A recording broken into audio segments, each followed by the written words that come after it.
All right, welcome everybody. I think we'll get started.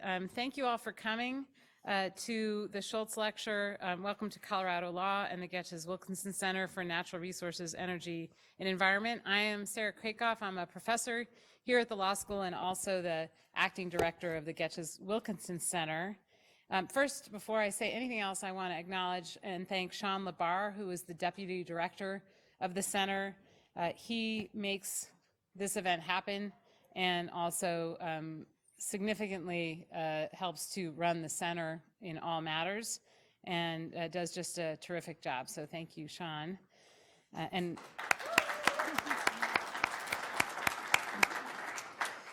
From time to time, I know neglects his two young daughters, so he can do everything that we ask him to do. So hopefully he makes up for that on the weekends or something. I don't know. So I just first want to say a couple things about the center.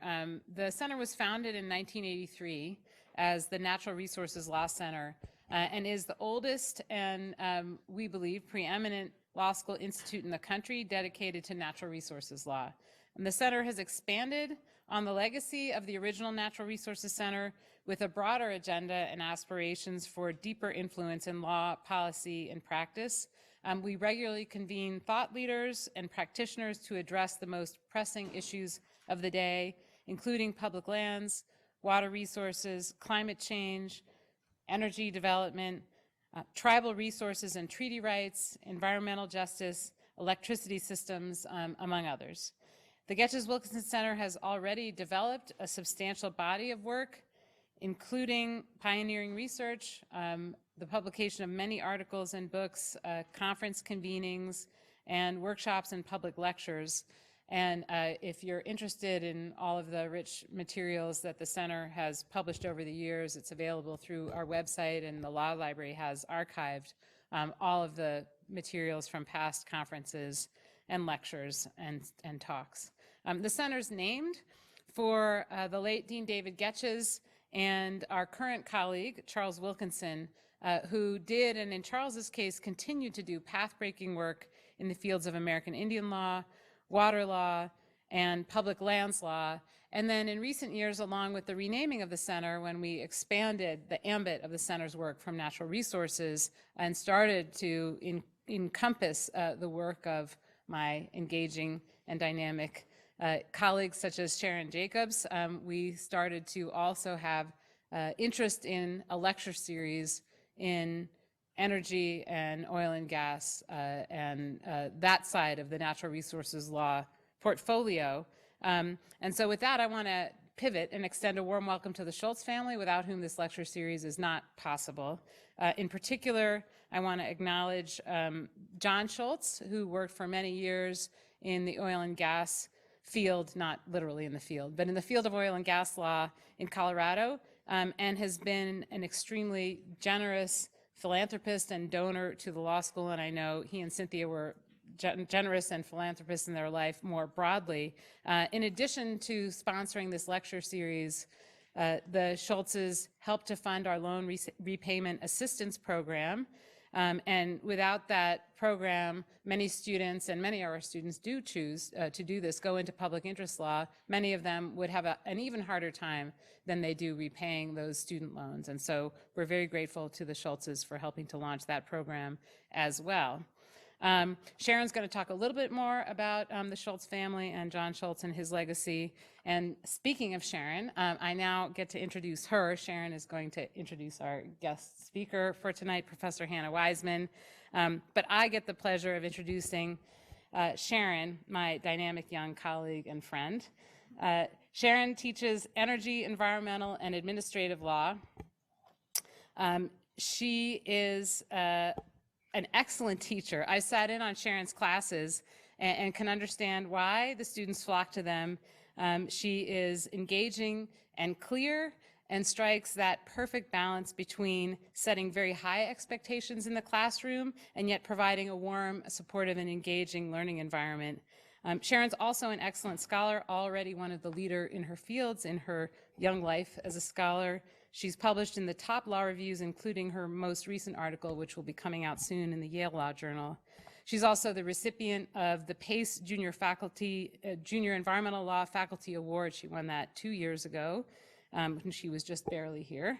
And a lesser known fact about Sharon is that she can bake a mean French macaroon, which I think some of her students already know. Maybe it's not a lesser known fact. In her life before law school, Sharon was a professional classical musician. So it's no wonder that she always operates with grace under all circumstances, including pressure. And you will see that grace before you now. Thank you so much, Sharon.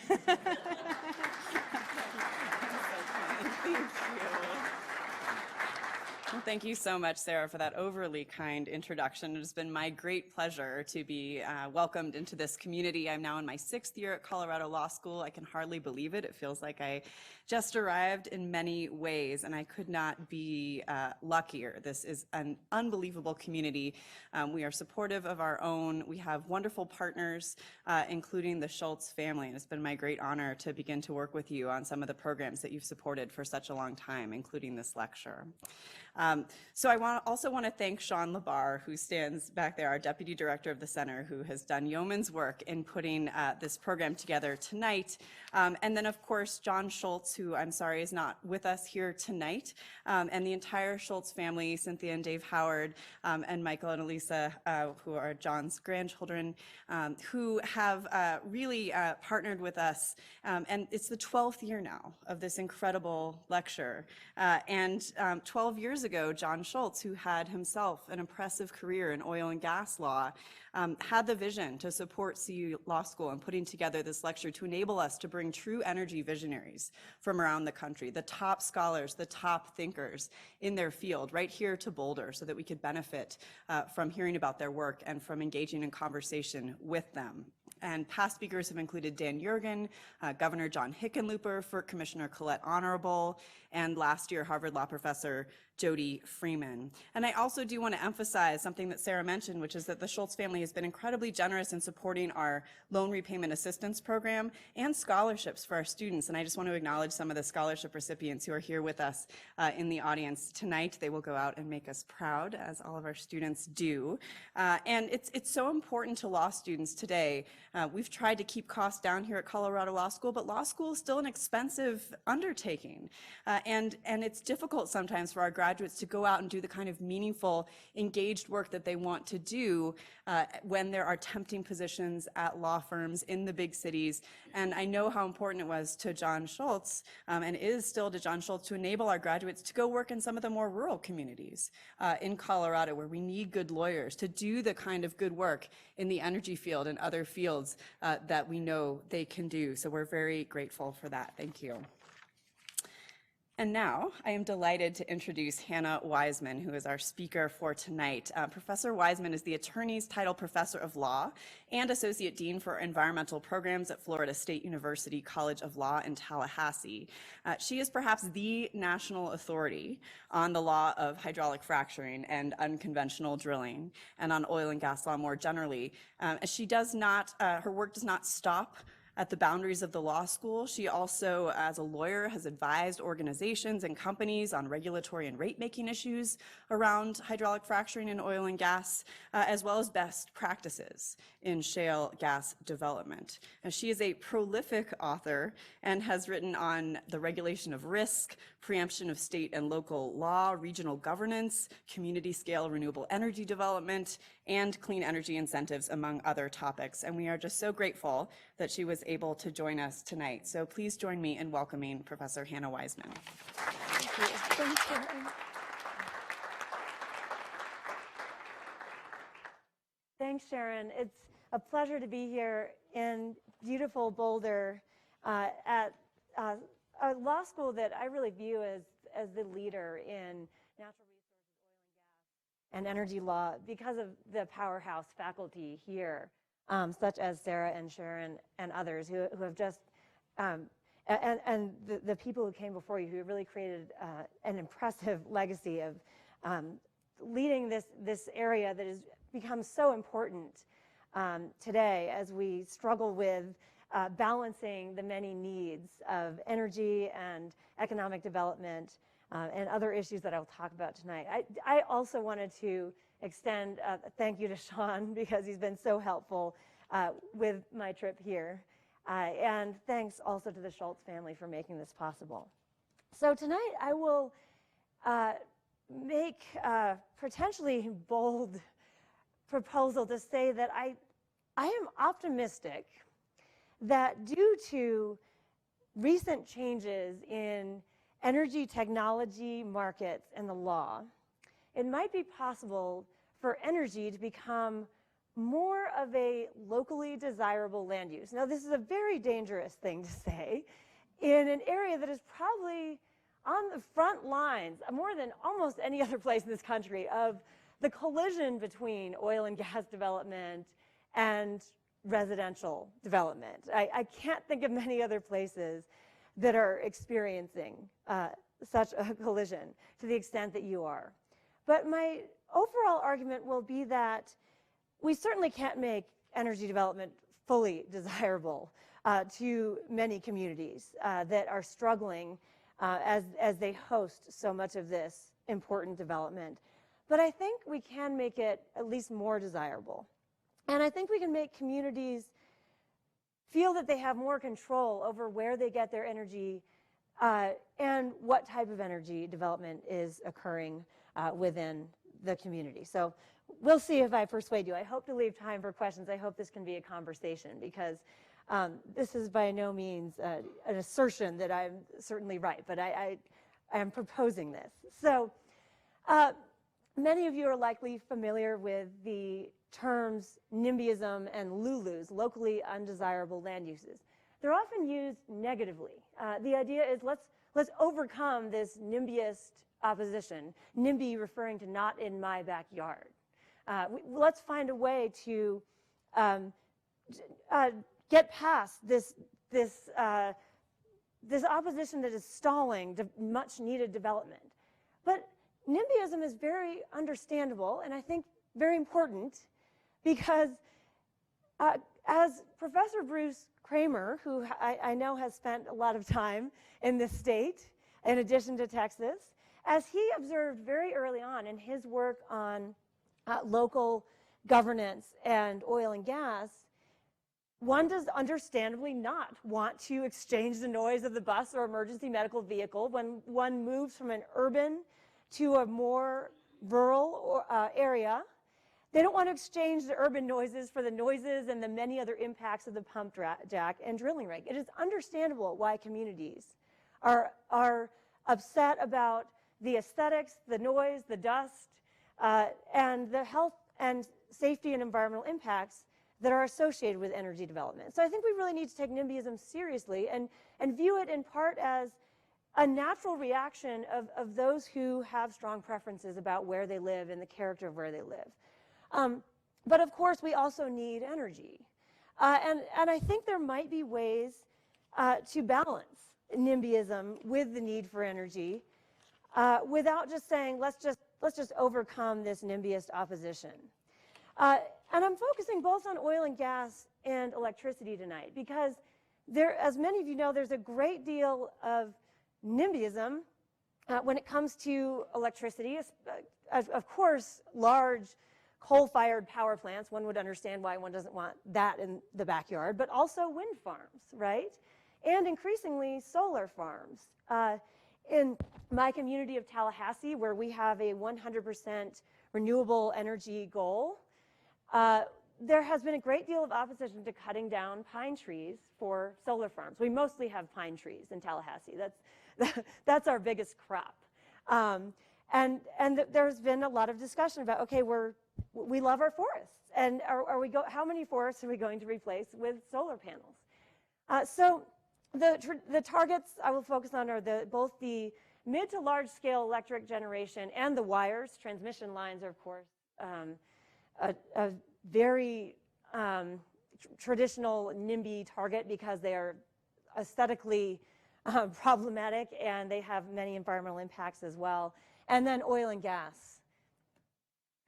The three tools that I will focus on in terms of how we might be able to balance NIMBYism and the need for energy are technological, market-based, and legal tools.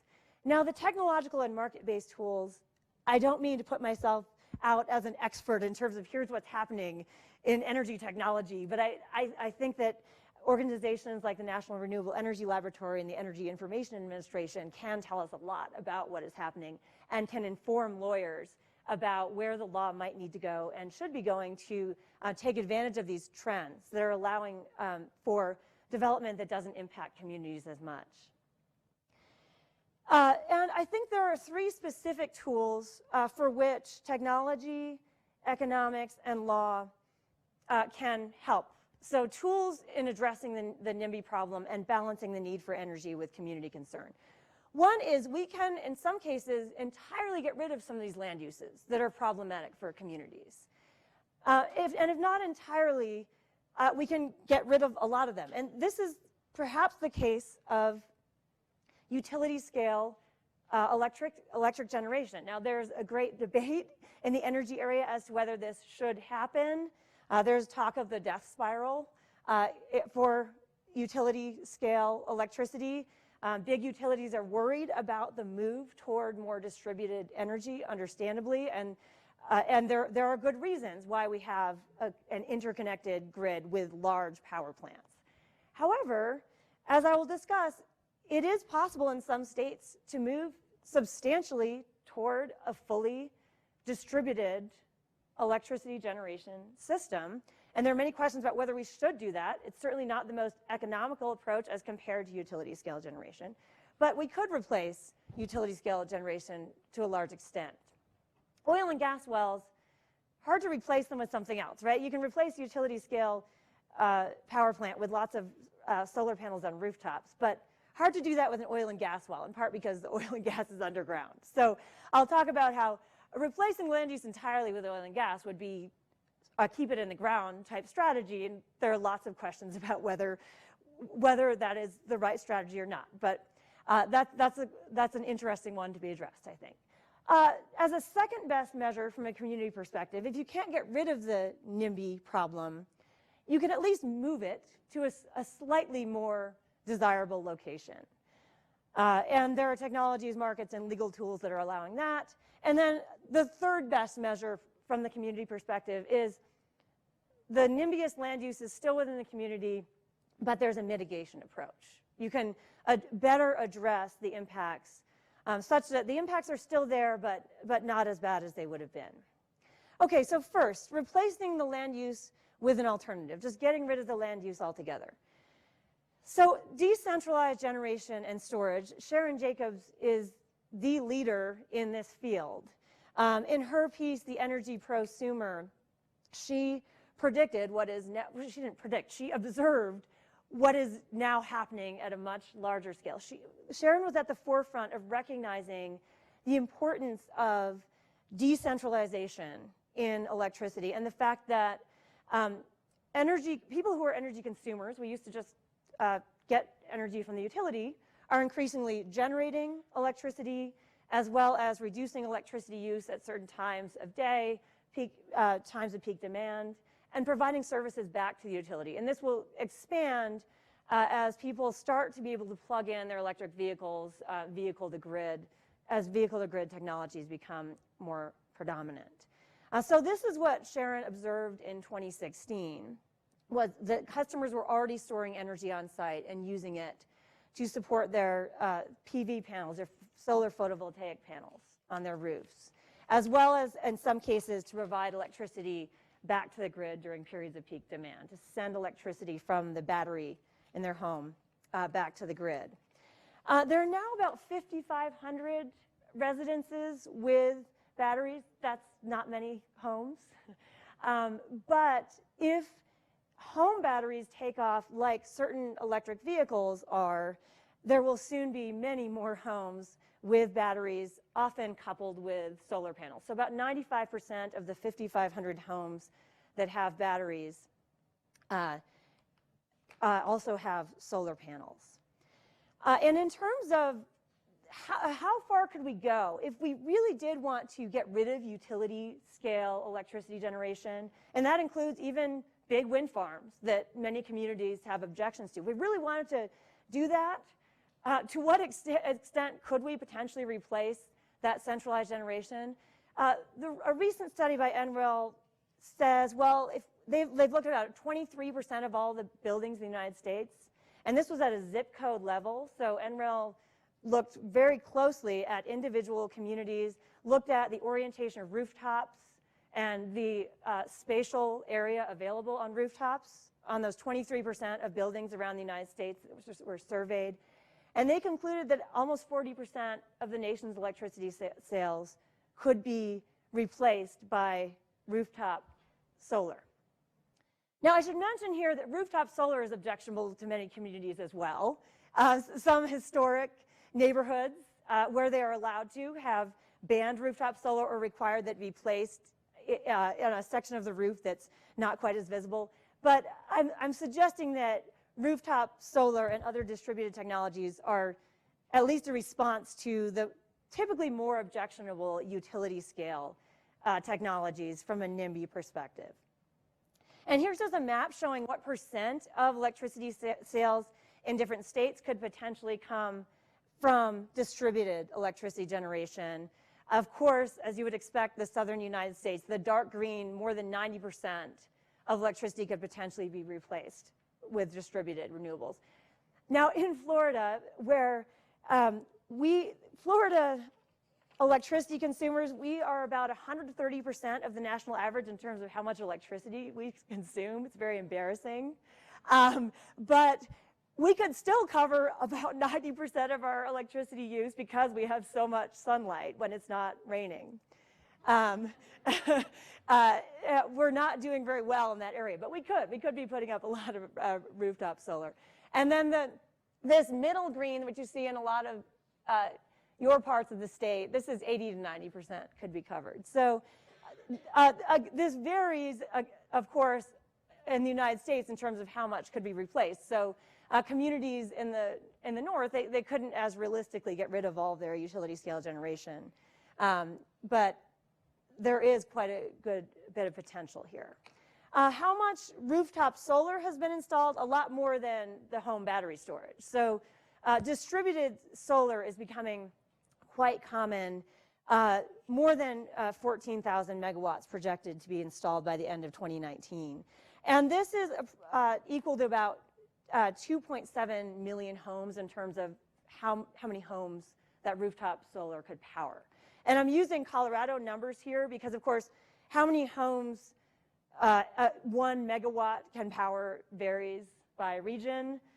Colorado, the number tends to be about 100 or 195 homes powered by 1 megawatt of electricity capacity.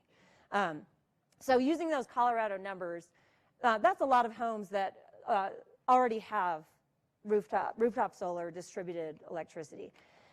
How are markets and technology and law supporting this move from centralized generation, big wind farms and solar farms that tend to cause NIMBYist concerns?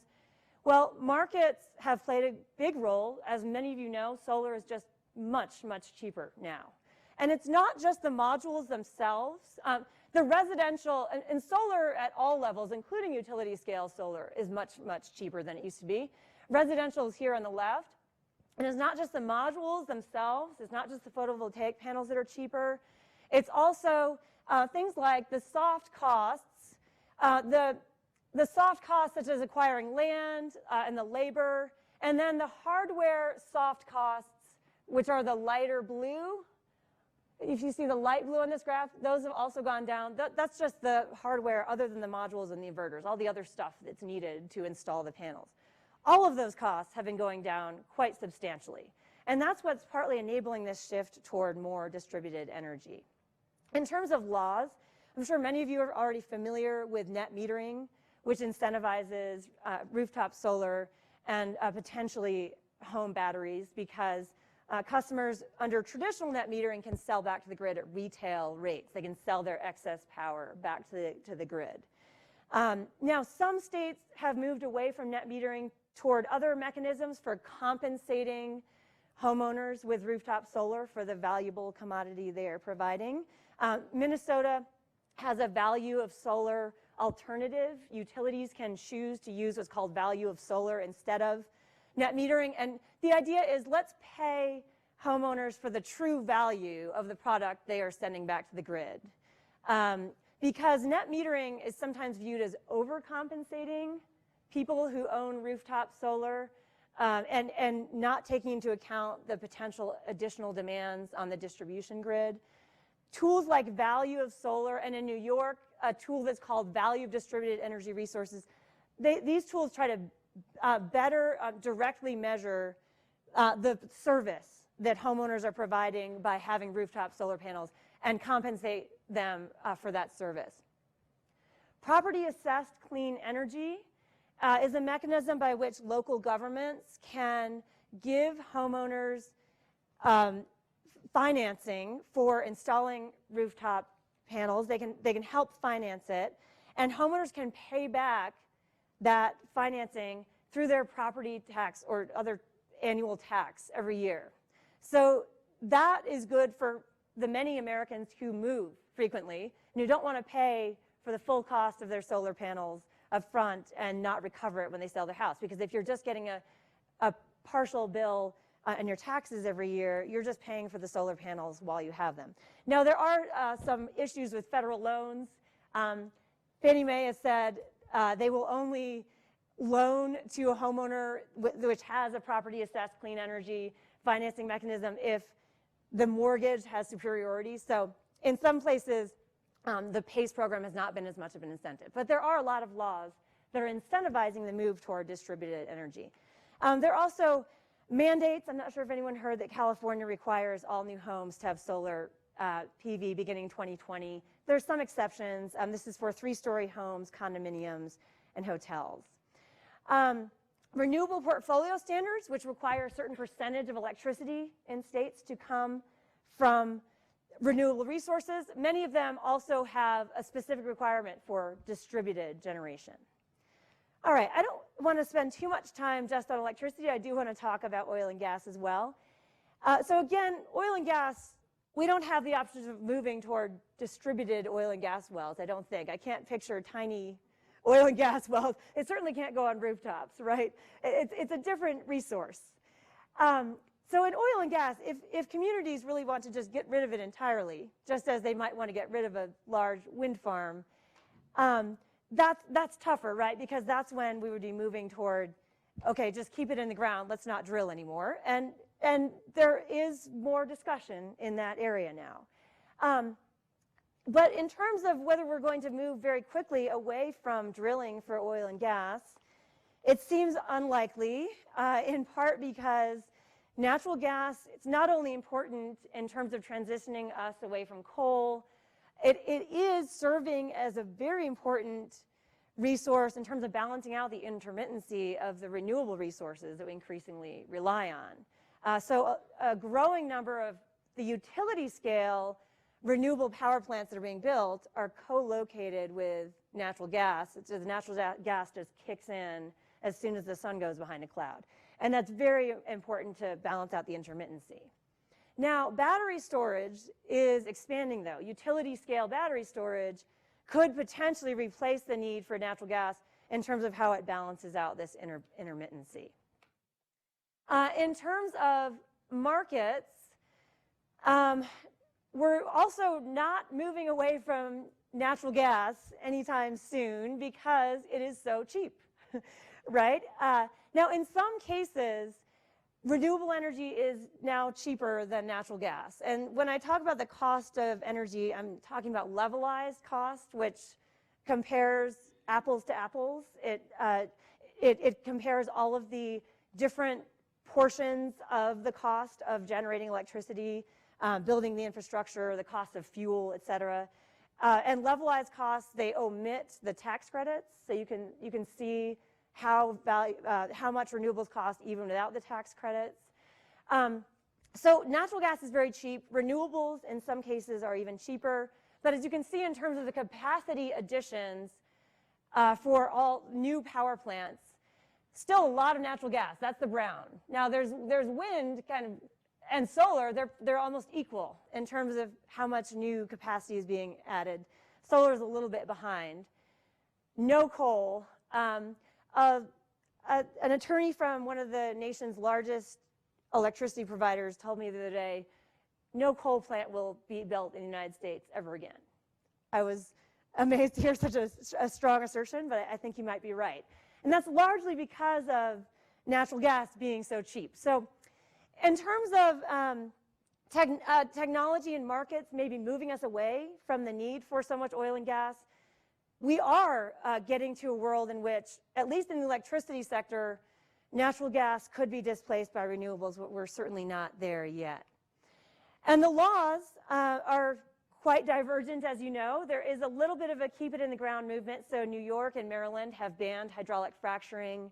New Jersey has proposed a ban for the Delaware River Basin area. And then at the other extreme, as you know, in Colorado, right, understandably, many states rely in large part, their economies rely on drilling, and we still need oil and gas. So keep it in the ground is a growing movement, but I'm not sure it will be a substantial movement anytime soon. So I'm not sure that we're going to just get rid of oil and gas wells in communities. However, there are some laws that are moving us more quickly away from reliance on oil and gas than we otherwise might have, especially the greenhouse gas emissions targets that many states have put in place.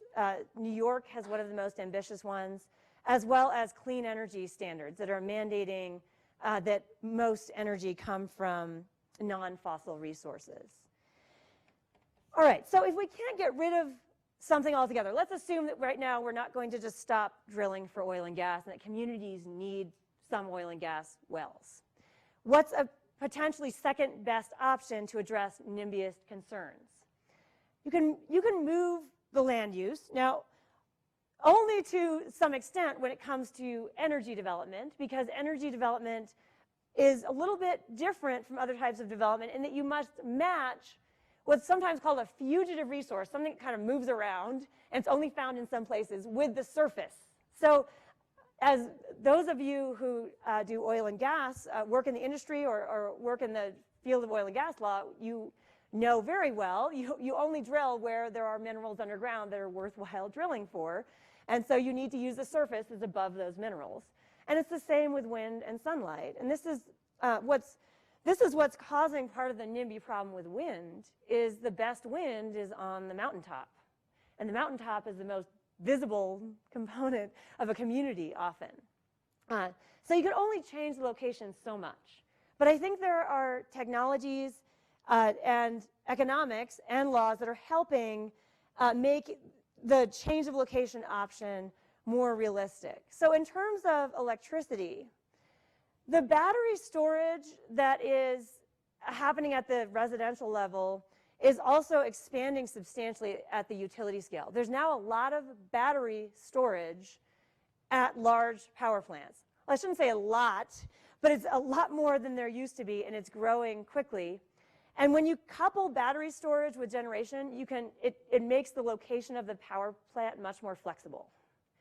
In fact, Colorado has a requirement, many of you might know more about this than I do, that when utilities are planning for their future generation and transmission and distribution needs, they now are required to consider storage as an alternative to new transmission and distribution. Because instead of generating the electricity far from a source and then having to send it through a transmission line, you could potentially site the generation somewhere else and just add some storage to address periods of peak demand. So that is a development that the batteries at the utility scale are allowing for a more flexible location. And this is just showing the utility scale battery storage. This is lithium-ion batteries, much of it in the sort of mid-Atlantic region, as well as California and Texas. The big blue dot is 40 megawatt installation of utility scale battery storage. Xcel Energy is part of its Colorado Energy Plan, which again, you all know more about than I do, but as I understand it, the Public Utility Commission here originally approved a 60% clean energy, but now it's at 100%, I just learned today. So in 2018, the PUC approved a plan for 60%, but it's now higher. And Xcel noted the lower cost of energy storage, that the costs are going down substantially because of advances in lithium-ion batteries. So the bids that Xcel got for solar plus storage were around $30 to $32 per megawatt hour. That's really, really low. Lower than the cost of combined cycle natural gas electricity in many parts of the country. So batteries are becoming more of a reality. Laws are also encouraging more energy storage. These are just states that have financial incentives. New York has one of the most robust financial incentives to try to incentivize even more battery storage. Just to give you a few examples, some states have targets for how much battery storage there must be by a given year. Oregon has an actual mandate for battery storage. New York provides battery storage incentives both at the retail and the commercial level. So if you're a homeowner in New York, you can get incentives to put in batteries. Colorado has given homeowners with batteries rights, saying they shouldn't have to provide more meters at their home if they want to install a battery and then sell electricity back to the grid. And then, as I mentioned, also it's requiring the utilities to consider storage.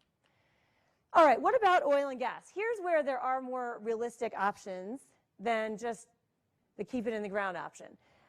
Now, no one wants a multi-well pad in their backyard either. I realize that. But pad drilling does offer some advantages, it seems, in terms of reducing overall surface use. And this pad drilling is, of course, when you combine lots of wells on one site. And horizontal drilling in particular, which is where I'm sure all of you know, being in Colorado, the company drills down vertically and then laterally. Horizontal drilling at least allows for more flexibility than there previously was in terms of where the well goes. Now, it doesn't necessarily mean you can put the well outside of the community that doesn't want it, but there have been some pretty long lateral well bores. And so with the addition of horizontal drilling, I think there are more opportunities for moving the oil and gas well. And I think Colorado is really leading this area in terms of thinking about the location of oil and gas wells more carefully. And especially the recent 181 changes. It'll be, I don't believe the COGCC has finalized the alternative location analysis rules yet, but they seem to provide good opportunities for thinking more carefully about how this well will truly impact the community and what can be done about it.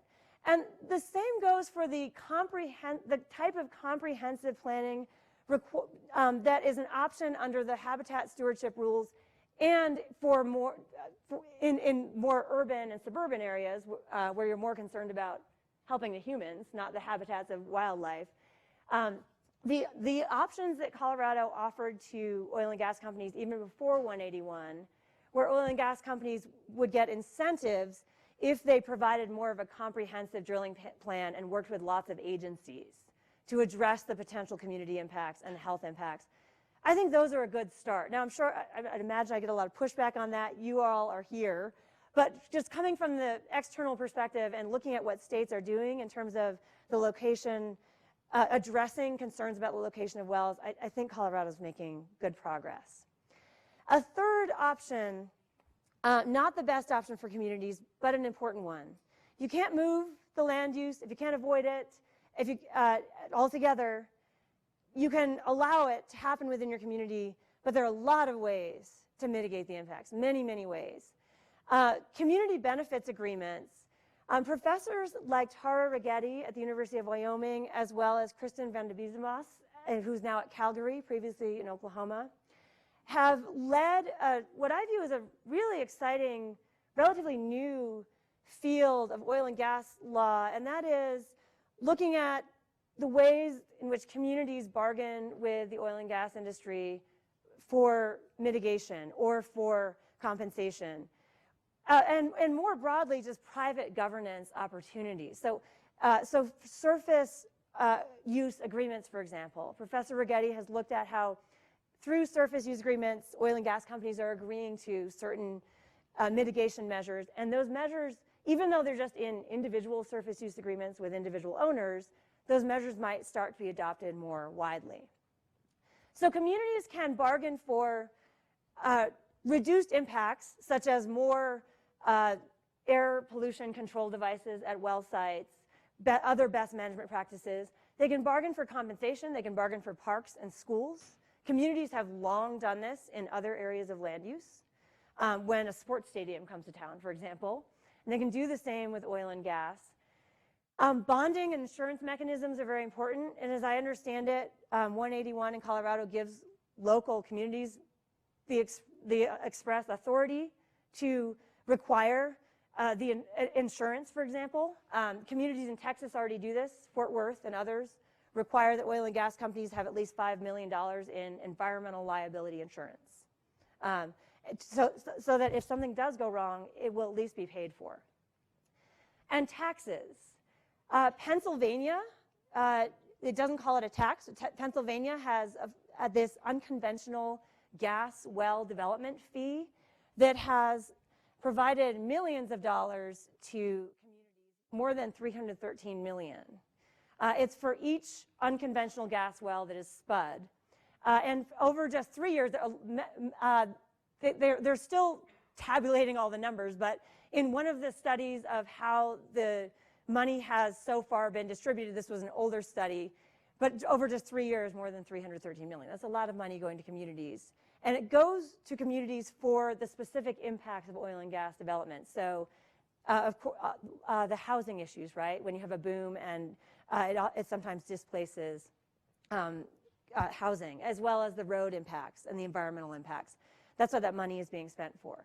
Now, of course, sometimes bargaining and community benefits agreements will only go so far. I'm from New Hampshire originally, and there's a wind farm with 9 towers and turbines, 9, which would seem very small by Colorado standards. It took a decade to permit because there was so much opposition. And this is one of the resident statements. When the wind company tried to work with the community, a resident said, if they had proposed reducing the height by 100, I would have listened. Now, the average height of towers and turbines in the United States now is 300. You cut that by 100, you're getting a lot less wind power. So to the wind company, that was a somewhat unrealistic proposal. So I guess I'll end my talk by saying I'm very optimistic. I think there are options for communities more than there used to be. But I recognize that in many cases, residents have concerns that will not be addressed by all of these technological and market-based and legal changes.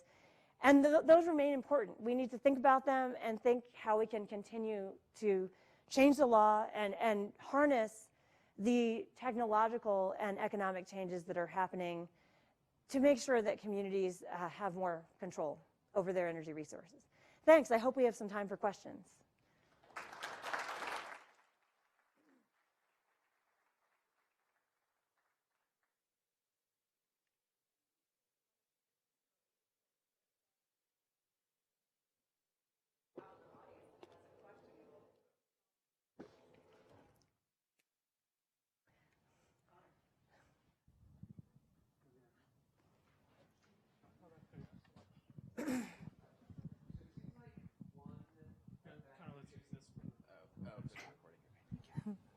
It seems like one effect of shifting from a coal-fired to gas generation is that a lot of the emissions-related harms will be dispersed from centralized locations across the extraction, transmission, and generation system, which may have positive impacts from a climate justice standpoint, but could also make it harder to monitor and capture the effects of those emissions, both technologically and legally, so to speak. Do you foresee changes in legal systems to reflect it just being harder to both, monitor for leaks and things like that than it was to monitor air quality solely coming from coal power plants, and then, I don't know, litigation or compensation around that? Thank you. That's a great question. And I think there have been good developments. Again, in 181, right, there are enhanced requirements for as I understand it, I welcome corrections from the audience. It's scary talking about Colorado topics when I'm here with all the experts. As I understand it, Colorado is requiring more monitoring at the well-specific level of air emissions.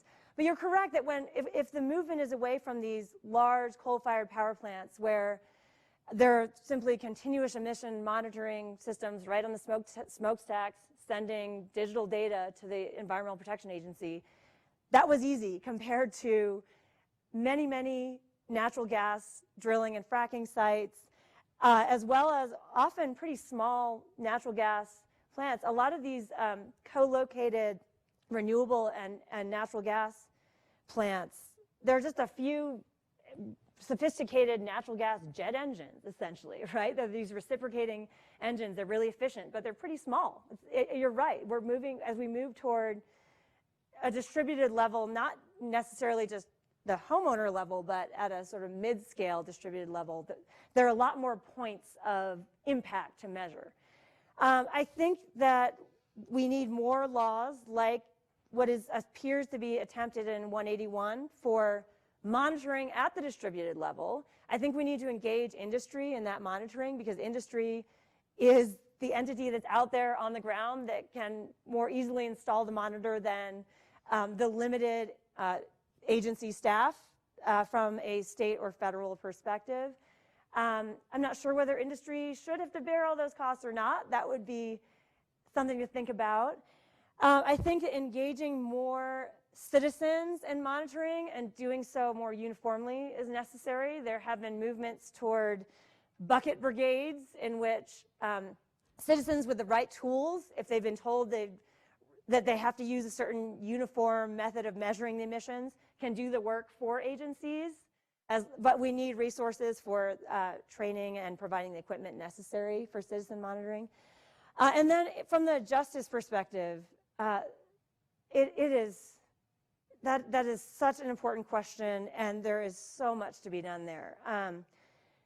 Natural gas drilling in particular, I think, has highlighted the many different angles of energy justice, right? It's because you can't just typify a community that these are the types of communities that will always oppose natural gas drilling, right? I mean, there's so many considerations that go into communities' decisions about whether to welcome the industry or welcome it cautiously or not welcome it at all. And it's not just wealth, it's not just race, it's not just what the economy is. It's so many factors to be considered. And I think that the new regulations coming out need to more directly address that question, probably more public input in these decisions so we can figure out what the justice issues even are, right? Because I think right now we haven't pinpointed them exactly because this distribution, this broader distribution of energy is somewhat new.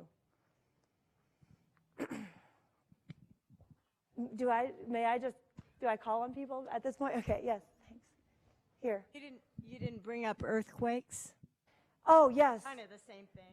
Yeah. The earthquakes, which are primarily caused by the disposal of the produced water, but also a small number of them by fracking, those earthquakes. Yes, Oklahoma has had more earthquakes in the past several years than California, and they are concentrated around the disposal wells. The earthquakes, I think in Oklahoma, that would be one of the first, and Colorado had a good number of them also, right? Yeah. Yes. It's certainly one of the first concerns that many communities would voice. If you're calling that a NIMBYist concern, and I don't mean to make NIMBYism sound negative, they would point out, I don't want an earthquake. Ms. Landa, the plaintiff in Oklahoma who went to court about an earthquake from an underground injection control well that caused her chimney and the mantle in her house to actually fall and injure her legs, that was her primary concern. So yes, earthquakes are another very important consideration, as is the location of the disposal wells themselves, not just the hydraulically fractured wells, which is why some communities are attempting to ban or limit the location of disposal wells as well, as I understand it. Other questions? Here?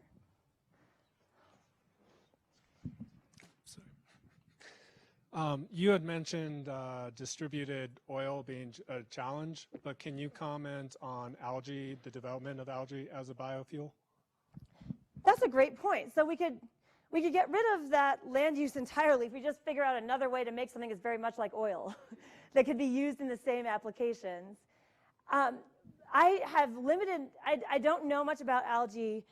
I know there have been some advances, but as I understand it, it's been financially difficult. So a few of the companies that had algae operations declared bankruptcy. So it's been a tough road, but it seems that there have been some advances there. And as I understand it, the big oil and gas companies are also investing in this, right? Because they think there might be a future in algae. So it's not nearly as far along as batteries or any of these other technologies that are really just rapidly proving themselves. But maybe in a few years, it will be.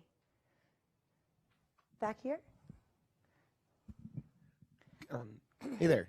Would you be able to discuss, as you think about land use and community input, the difference in fracking pads potentially being close-ish to communities and the potential to replace that same sort of land use with solar, whether it be community solar gardens or something of the nature? And is there a large difference in the actual amount of land that is used in those two energy sources? Yes, yes. So the footprint, the energy footprint, I don't have the numbers in front of me, but if I remember the graph, solar and wind are much more land intensive than natural gas. Even more land intensive than, let's see, they're certainly more land intensive than nuclear energy, even when you consider the mining for uranium, and maybe even more so than coal. Incredibly land intensive. So if we are going to be replacing oil and gas wells or other land uses with renewable energy, that is certainly something to think about. It's the land required per unit of electricity generated is massive. And so there have been many discussions in the energy law literature about energy sprawl, just as land use development sprawl for residential purposes is a challenge. Distributed energy addresses that issue, right? If you just put it on a rooftop, you're not using any new land. But that's another objection I think that communities have to some of these mid-scale and large-scale solar plants is you're cutting down a lot of pine trees in Tallahassee to produce the same amount of energy.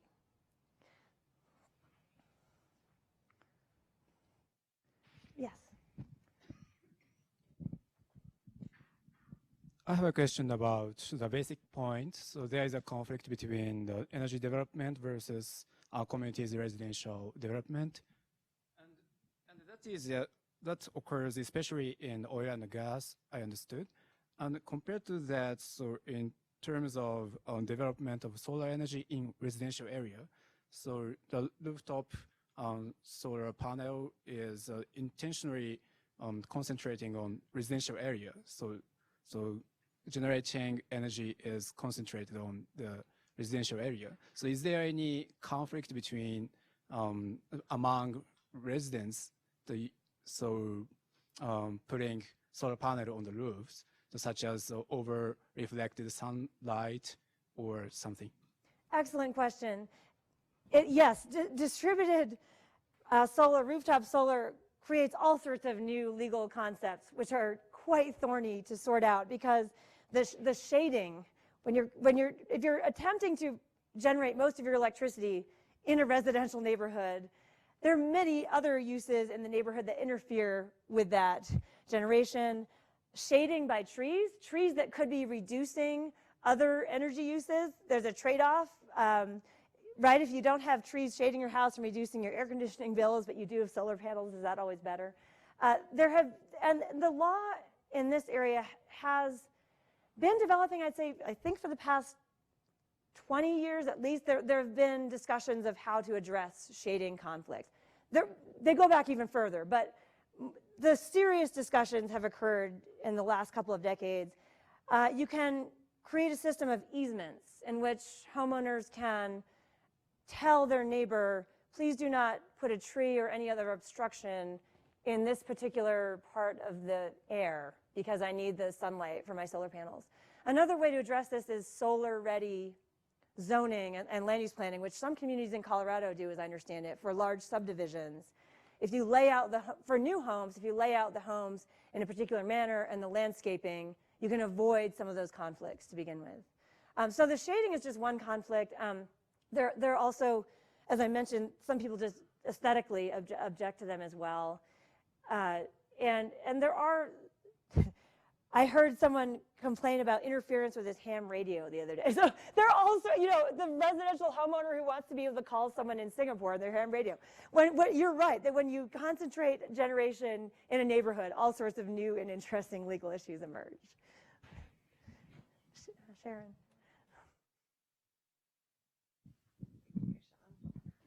So you've written extensively about matching the level of governance to particular problems, and how we regulate energy at the local level, at the regional level, right, at the national level. And so I'm wondering what kind of different models we're seeing around the country that allow for some kind of state level or regional level planning on the big picture, sort of, you know, what do we want to get to? What are our targets in terms of renewable energy standards or carbon reduction on the one hand, and costs, and then this sort of local intervention. What are the extremes that we're seeing in terms of local control versus state level or regional control? Yeah, it's incredible, the true experimentation that's occurring at the state and local level. So one question is, when you have a state that has, for example, a renewable portfolio or a clean energy standard, and it believes that local governments are just interfering with that goal too much. Professors like K.K. Duvivier at Denver have written excellent work in this area. There are different regimes, there are different models for that. So in the Midwest, for example, Wisconsin has said, we have this goal to promote a certain amount of renewable energy. We think that communities are, in some cases, impeding that. But we're not going to preempt them entirely. We're going to set some standards, such as a floor, and then allow communities, as long as they're not implementing standards that are too stringent and preventing too much renewable development, they do have some control. So it's sort of a compromise. Other states are just preempting communities entirely. They're saying, you're too NIMBYist.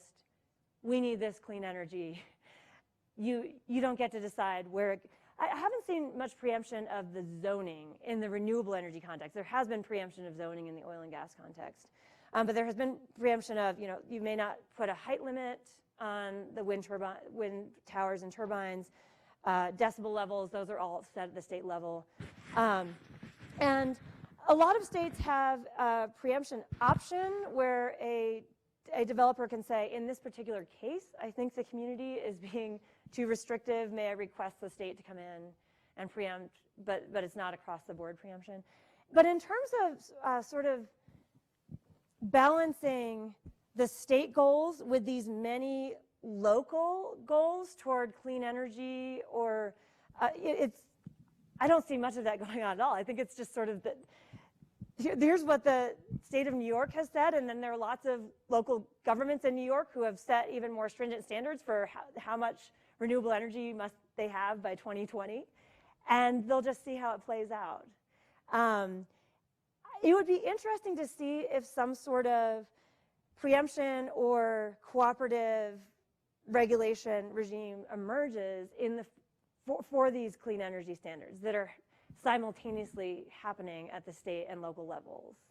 I haven't seen one yet. I'm not aware of one, but it would be quite interesting.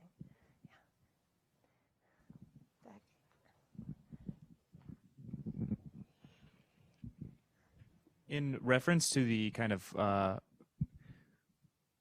energy space per unit you're talking about in terms of cutting down trees to put solar farms, et cetera, and it also in reference to kind of competing levels of importance, do you see ecosystem protection as something that is discussed often in the context of NIMBYism, and to what level is that ecosystem protection brought about, and hierarchically, where does it stand?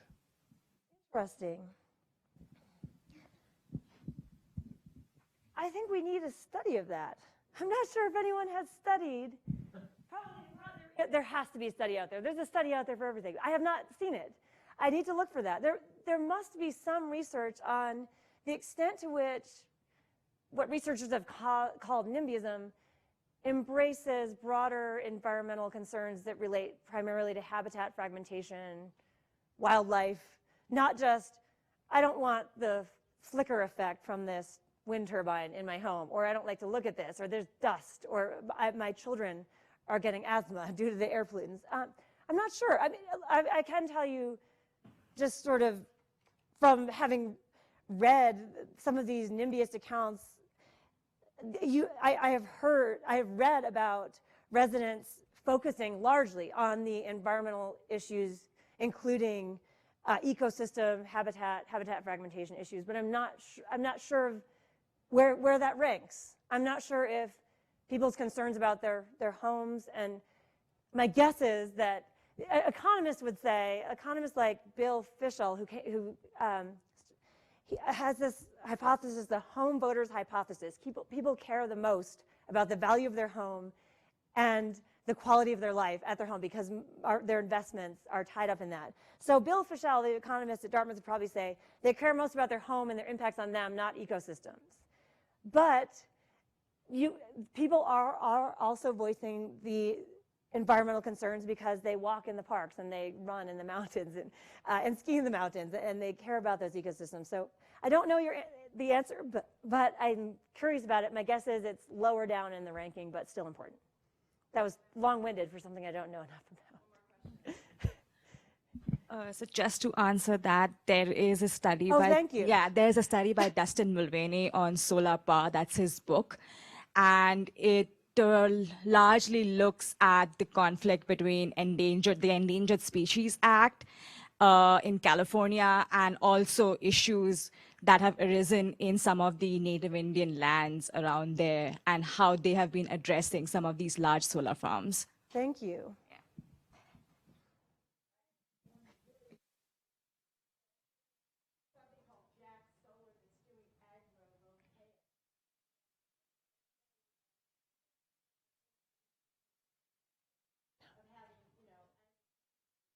Oh, yeah, okay.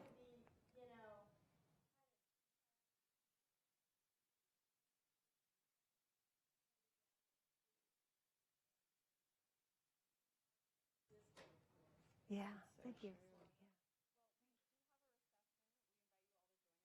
Continue some of these conversations, but please join me in thanking Professor Wiseman.